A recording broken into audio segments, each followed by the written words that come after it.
How's it going, everyone? Welcome back to the channel. So on today's video, we're going to be going over common issues that I've seen over the last year on the 2023 model year CRV, in specific 1.5T. Now, I did do a video on the 2.0 non-turbo hybrid a couple months ago. If you want to see that video, I'll make sure to link it in the description section down below. So these issues are what I'm seeing here, and some things that I may see or I think may be happening. Also, they are, may not apply to everyone. Although if you've had any issues, even though I didn't mention it, then feel free to comment in the section down below. If you're a Honda technician, also make sure you comment in the section down below.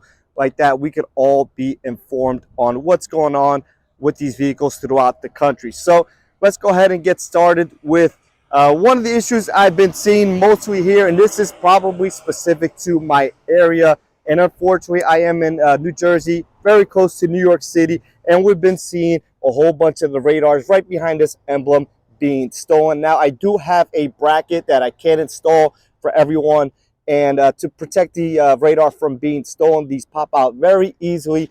Terrible design by Honda. And initially, I thought this might have been a safer setup versus the previous generation, although from what we've seen so far, it is not. And these radars are even more expensive than the previous generation. So an issue, not directly issue related to the car. This may be an area specific issue, but an issue nonetheless. So that is definitely a problem, especially with the bigger cities. Now, issue number two that we're seeing, and this we've seen plenty of as well, is rodent damage. They love these 1.5Ts for whatever reason that may be. And specifically, it's usually this sensor right over here in conjunction with the coil wire, sometimes over here, sometimes some of the other ones. But typically, it's this cam sensor here along with the ignition coil harness right over here as well. Now, on the 2.0 hybrid, Honda put a rubberized cover on here, kind of like this material. It's like a foam rubber material over the valve cover, probably to just reduce some of the engine noise, which would apply to this vehicle as well. I'm not sure why Honda won't just simply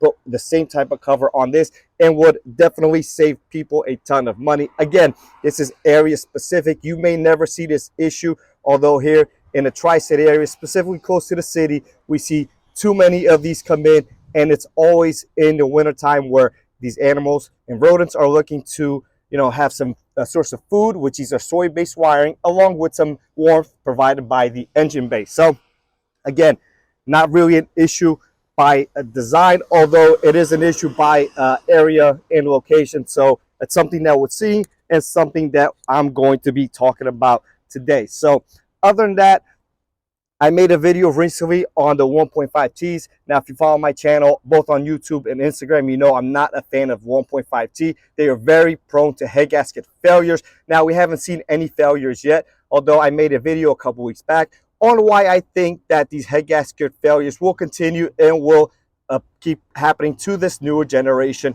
CRVs, Accords, Civics, etc. Honda did very minimal to address any of that, and I am not convinced of anything they did to kind of eliminate that issue. So if you want to check out that video, I'll link it in the description section down below as well. And again, we have not seen any issues, but it's a little bit too early to really start seeing those.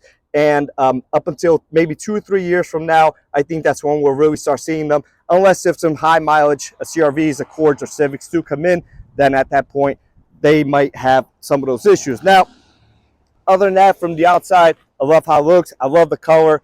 Great car, drives great, great power, very fun. This is a great color. This is Urban Gray Pearl, so fantastic color.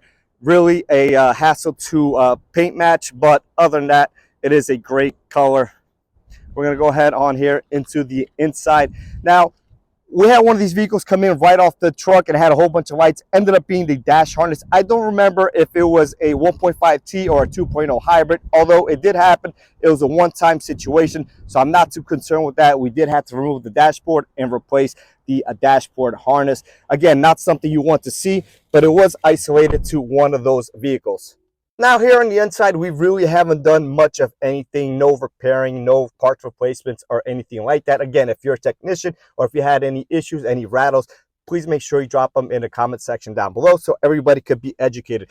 My only issue here on the interior is the location of these buttons here. And while they're convenient here, it is a bad design because Cup holders go right over here. You know, you spill, you go over a bump, you knock into it, breadcrumbs fall in here. We see some issues down the line. Just a bad location for this. They could have easily put them over here, which some Hondas do have, and is a lot better position for them personally. So something very simple to fix, and would have cleaned up this area as well. So I think it's definitely a missed mark by Honda. And we do see these fail, and when they fail, these are not going to be covered by Honda if there's liquid damage or some sort of food source that's sticky or whatever the case may be. So again, very easy to fix. Just remove them from near the cup holder area. Obviously, everybody likes to have cup holders here, which is nice, but this is an issue in my opinion. And although we have not seen any, there's no reason to believe that this won't be an issue down the line.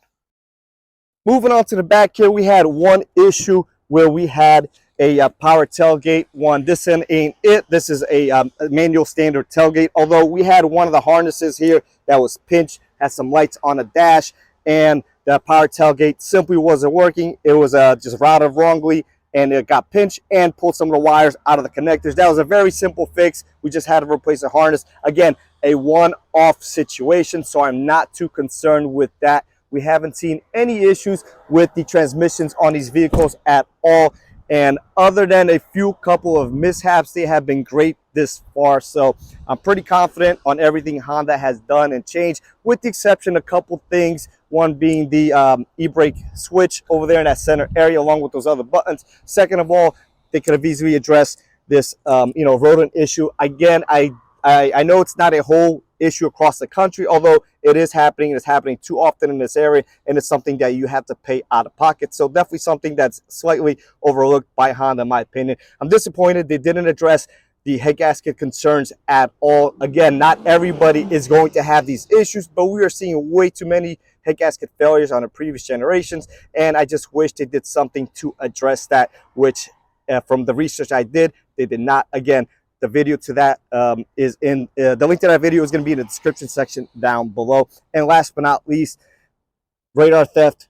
Very disappointed in that, because it is something that is expensive to replace, very, very easy to remove, and nothing that you can really do about it without replacing the bracket. Now, again, I do have the brackets, but I will be limited to selling them to people in this area, because it does seem to be an area-specific issue, although it could happen anywhere in the country or in the world, right?